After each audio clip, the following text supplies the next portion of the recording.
Започнуваме со урбаните вести и добре дојдовте во нив. Со дни за активности и настани на 23 јули, градот Скопје ќе го започне одбележувањето на 55 годишнината од катастрофалниот земјотрес што го погоди Скопје во 1963 година.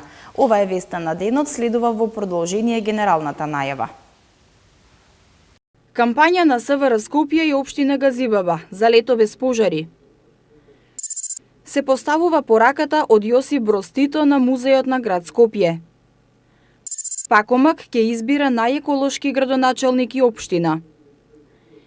Ние навиваме за Македонија, спортски викенд Илинден 2018. Со цел да се превенираат евентуалните пожари кои за жал се честа појава во летниот период, СВР Скопје и општина Газибаба преку делење информативен материјал во населеното место Стајковци ја започнаа кампањата Лето без пожари. Под мотото Лето без пожари, денеска започна првиот дел од проектот предводен од СВР Скопје во соработка со општина Газибаба со цел намалување на ризикот и опасноста од пожарите. Ризикот од пожари за време на високите летни температури е поголем во споредба со останатите годишни времиња. Токму затоа и денешната акција се спроведуваше со делење на промотивни материјали и вода, за која што службените лица потсетуваа дека може да ја изгасне нашата жет, но не и пламените јазици. Во акцијата за делење промотивен материјал на возачите за превенција од пожари се вклучи и градоначалникот на општина Газибаба Борис Георгиевски. Сакаме да ги информираме и апелираме до граѓаните да внимаваат од секој аспект кога се надвор од својот дом, во нивите, во парковите, да остават што може побезбедна своја околина и да можат да спречат идни пожари. Ова многу ни е битно од причина што периодот кој што ни следи има големи горештини и голема опасност од оваков тип на ризици. Заедно со Советот за превенција ги најавуваме дека во наредните денови ќе идеме и со дополнителни проекти од делот на кражбите, кој што ќе треба да го елиминираме, кој што е многу исклучително битен во текот на летните одмори кога граѓаните се на одмор или надвор од своите домови. Понатаму во делот од сообраќајот кој што е многу евидентен на главните магистрални и регионални улици каде што ќе треба да се обезбеди вертикална и хоризонтална сигнализација со цел да се намали брзото возење пред училиштата, со цел некој од децата да не биде жртва во делот на сообраќајот. Георгиевски исто така потсети и за улогата на Канцеларијата за превенција која неодамна беше отворена во населеното место Стајковци, а најави и нова канцеларија за превенција во Ченто. Како што нагласи, резултатот од досегашното работење е намалување на малолетничката деликвенција и криминал. Заедно со Советот за превенција ги најавуваме и останатите проекти токму од првата превентивна полициска станица во Газибаба, која што отворивме пред неколку месеци со цел со повеќе проекти да ги информираме и да бидеме поблиску до граѓаните.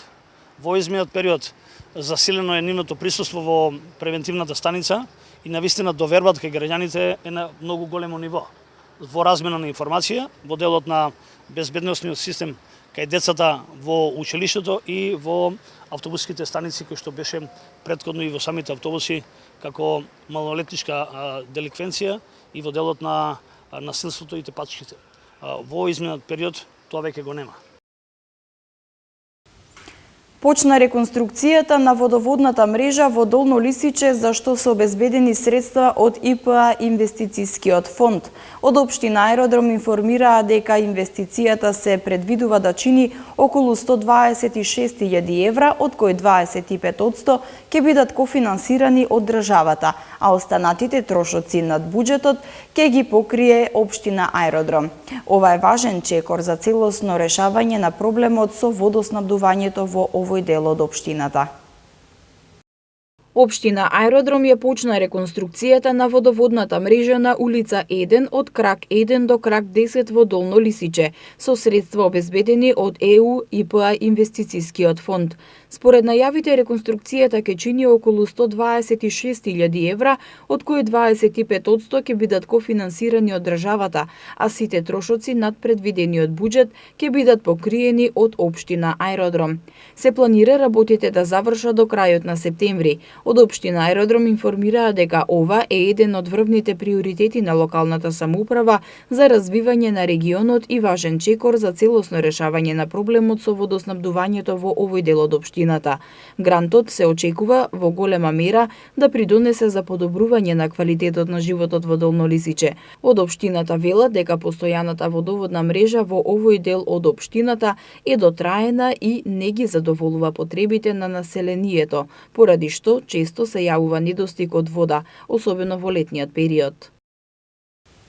Пораката која долго време беше сведок на историската солидарност што Скопје ја доби од светот по разорниот земјотрес и беше препознатлив нераскинлив дел од музејот и градското јадро, повторно се враќа на местото каде што стоеше, односно на источната страна на музејот на град Скопје. На 23 јули со откривањето на пораката ќе започне одбележувањето на 55 годишнината од катастрофалниот земјотрес во Скопје. Скопје доживеа невидена катастрофа, но Скопје повторно ќе го изградиме со помошта на целата заедница. Тоа ќе стане гордост и символ на братството и единството на југословенската и светската солидарност. Ова се зборовите на председателот на СФРЈ Јосип Броз Тито после земјотресот во 1963 година. Оваа порака долго време беше сведок на историската солидарност што Скопје ја доби од светот по разорнатиот земјотрес и беше препознатлив нераскинлив дел од музејот и градското јадро. Надписот кој беше тргнат од вчера повторно се враќа на местото каде што стоеше. Почна обновување на зидот каде што повторно ќе бидат поставувани нови букви кои се направени од тврдо пресуван стиропор и ја имаат првобитната жолто-златеста боја како и автентичните букви кои до тогаш стоеја. Овој настан, символично наречен Солидарноста се враќа дома, ќе биде проследен со активности во музејот на град Скопје на 23 јули, со што ќе започне и одбележувањето на 55 годишнината од катастрофалниот земјотрес во 1963 година. Директорката на музејот на град Скопје, Фросина Зафировска, рече дека текстот е познат цитат и во тој текст се одразува вербата дека Скопје е уништено, но повторно ќе се изгради со помошта на сите. Тие букви беа ставени, односно цитатот од текстот, беа ставени на оваа источна фасада што е зад нас, некаде 74 година, како символ на солидарност, символ на земјотресот и сето она, нели, што се случи после тоа. И кај луѓето останаа во меморија, веројатно како ете еден одраз на солидарноста за која што зборуваме како најголем придонес после катастрофалниот земјотрес. Има цела историја и како се случувало и што, кога буквите биле извадени, што останало после тоа и така натаму. Меѓутоа, со последната реконструкција на оваа источна фасада и просторот кој што се наоѓа зад неа, тоа е некаде 2010-та, сосема ги снема. Иницијативи имаше постојано со години, така кои што не беа можеби многу поддржани за враќање на тој текст. Сега имаше исто така иницијатива и конечно градот застана зад иницијативата. Одбележувањето на 55 годишнината од разурнувањето на Скопје од катастрофалниот земјотрес оваа година ќе се одбележува на повеќе локации со 20 настани низ градот. Старата железничка станица, а сега музеј на град Скопје, е символ на катастрофата. Затоа и до ден денес часовникот кој е поставен на предната страна од објектот е стопиран од кобните утрински часови. Општина Илинден овој викенд ќе биде центарот на сите спортски случувања. По 10-ти пат ќе се одржи спортски викенд Илинден 2018 под мотото "Ние навиваме за Македонија". На оваа традиционална спортска манифестација се очекува да учествуваат над 700 спортисти кои ќе се надпреваруваат во повеќе спортови. Централен настан ќе биде традиционалната професионална велосипедска трка во должина од 100 километри. Трофеј Илинден 2018. По повод одбележувањето на патрониот празник на општина Илинден, Илинден 2 август и националниот празник на македонскиот народ, под мотото "Ние навиваме за Македонија" на 21 јули сабота и 22 јули недела, по 10-ти јубилеен пат ќе се одржи спортскиот викенд Илинден 2018. На оваа традиционална спортска манифестација се очекува да учествуваат над 700 спортисти, кои ќе се надпреваруваат во повеќе спортови: велосипедизам, шах, баскет, тенис, атлетика, трчање, хокеј и голем фудбал. И на овој јубилеен 10-ти спортски викенд, централен настан ќе биде традиционалната професионална велосипедска трка во должина од 100 километри Трофеј Илинден 2018, која што е влезена во календарот на велосипедски трки на Велосипедската федерација на Македонија и се бодува за купот на нашата земја.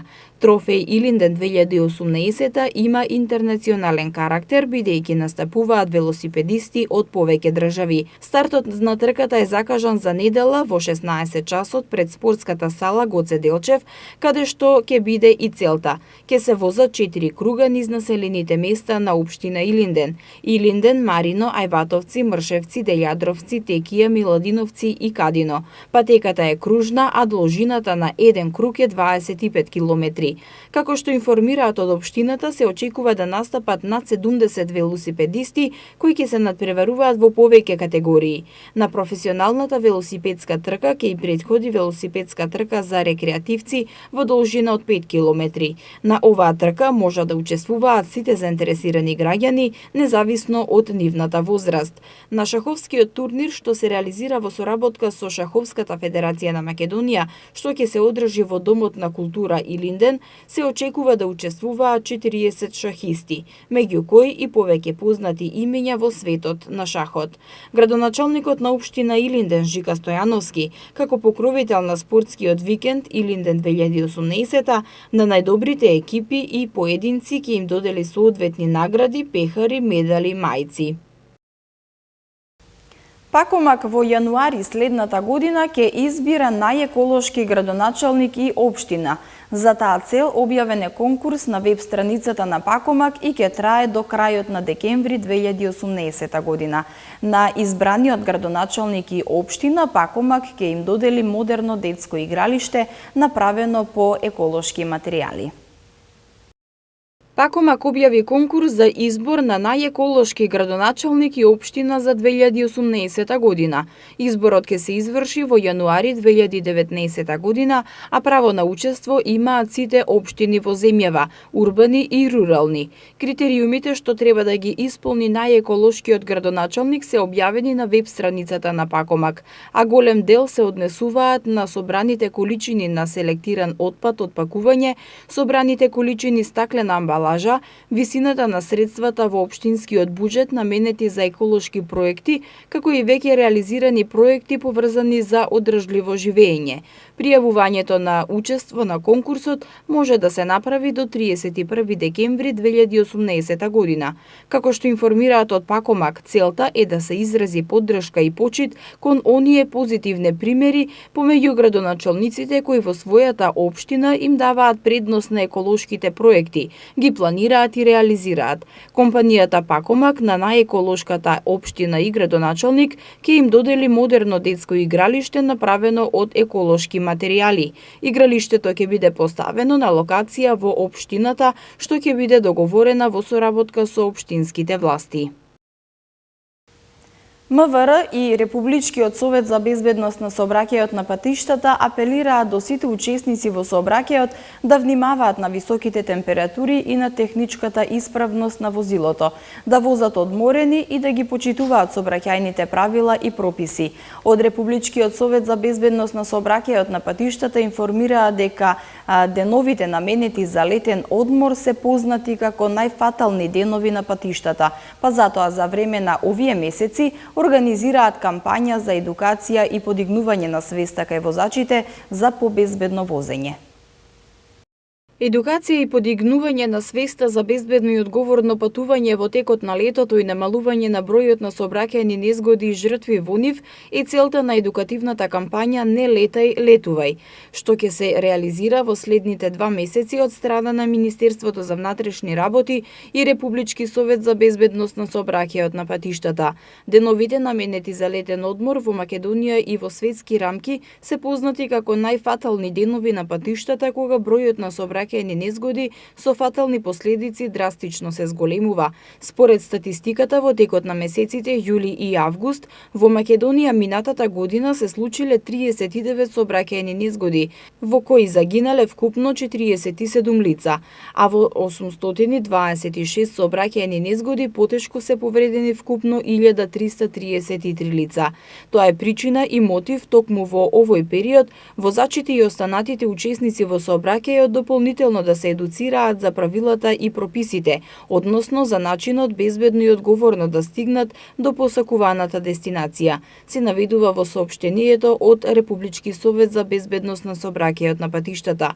Кампањата ќе се спроведува во текот на месеците јули и август и овој период РСБСП и МВР со координирани акции ќе бидат често присутни во јавноста и на терен. Едукативните активности и едукативните материјали ќе бидат изготвени на македонски и англиски јазик и покрај домашните возачи ќе бидат опфатени и туристите, како и возачите кои транзитираат низ Македонија. Ова лето ќе се реализираат бројни сообраќајно-едукативни активности, односно ќе биде организирана акција за дистрибуција на едукативен материјал на влезните гранични премини во Република Македонија. Ќе биде поставено скршено возило од сообраќајни незгоди на јавни места со пораки за потсетување на последиците од сообраќајните незгоди. Ќе бидат организирани мобилни пунктови за делење вода и едукативни материјали долж коридорот 8 и 10. Ќе бидат организирани едукативни акции по угостителски објекти и многу други активности со цел подигнување на свеста за побезбеден сообраќај. МВР и РСБСП апелираат до сите учесници во сообраќајот да внимаваат на високите температури и на техничката исправност на возилото, да бидат одморени и да ги почитуваат сообраќајните правила и прописи. Во Македонија 450.000 граѓани живеат под прагот на сиромаштијата, а истовремено се фрлаат околу 10.000 тони храна на годишно ниво во вредност од 12 милиони евра. Институциите сметаат дека потребно е преземање активности за намалување на бројот на сиромашните, за подигнување на свеста за покажување солидарност, со цел тие да добијат оброк. Храната која се смета за вишок треба да заврши кај семејствата кои не можат да си ја дозволат. Уставот го гарантира правото да им се помогне на граѓаните кои се загрозени. Според податоците, 450.000 граѓани живеат под прагот на сиромаштијата, а истовремено се фрлаат околу 10.000 тони храна на годишно ниво во вредност од 12 милиони евра. Потребно е преземање активности за намалување на бројот на сиромашните, за подигнување на свеста, за покажување солидарност, со цел тие да добијат оброк. Ова го истакна учесниците на јавната расправа на тема храната како основно човечко право, која денеска ја организираше Собраниската постојна анкетна комисија. Според некои податоци, околу 30% од произведената или увезената храна во Македонија е со поминат рок и завршува во отпад, а некај оние на кои им е потребна. Институциите сметаат дека потребно е преземање конкретни активности на национално и локално ниво за намалување на бројот на сиромашните и гладните, подигнување на свеста на луѓето за да ја покажат својата солидарност и многу повеќе луѓе да добијат оброк, да се здружат државата, граѓанските организации и приватниот сектор за да им се даде придонес во намалување на бројот на гладни луѓе. Град Скопје ги информира граѓаните дека предстојниот викенд ќе почне со втората дезинсекција против комарци. Се упатува апел и до пчеларите навремено да ги превземат потребните мерки за заштита на пчелите. Град Скопје соопшти дека од предстојниот викенд ќе почне втората дезинсекција против комарци. Авионската дезинсекција на подрачјето на Скопје против возрастни форми на комарци ќе се одвива на 21 јули во сабота и на 22 јули недела во раните утрински часови. Терестричната дезинсекција пак ќе започне на 22 јули и ќе заврши најдоцна до 26 јули, односно од недела до четврток, во период од 23 до 4 часот наредниот ден. Доколку временските услови не го дозволуваат вршењето на дезинсекцијата, тоа ќе биде направено првиот нареден ден кога ќе бидат поволни временските услови. Градот Скопје апелира до пчеларите навремено да ги превземат потребните мерки за заштита на пчелите. Денеска имавме сончево време со умерена облачност и со умерен до засилен северозападен ветер, особено долж по Вардарието и во источните делови, додека на крајните североисточни делови е можен краткотраен дожд. Во наредните денови во поголемиот дел од земјава ќе преовладува стабилно и суво време. До петок ќе биде ветровито со засилен северен ветер. Локално се уште ќе има услови за изолирана појава на краткотраен пороен дожд и грмежи. В сабота времето ќе биде сончево и значително потопло, а од недела попладне и во наредните денови повторно ќе биде нестабилно со пороен дожд и грмежи. Локално се очекува и поинтензивни процеси. И за крај имаме уште една информација. Град Скопје соопшти дека од утре до недела ќе биде затворен за сообраќај кракот од улицата 23 октомври поранешна Владимир Комаров до крстосницата со улицата Ѓуро Ѓоновиќ, потегот кој минува до транспортниот мост. Сообраќајната делница ќе биде затворена поради голем градежен зафат за изведба на нова фекална канализација и реконструкција на водоводната мрежа. Град Скопје апелира да се почитува поставената сигнализација и воспоставениот режим на сообраќај. Почитувани гледачи, со ова вест ги завршуваме урбаните вести. Ви благодарам на вниманието. Останете понатаму со програмата на Права Скопска. Довидување.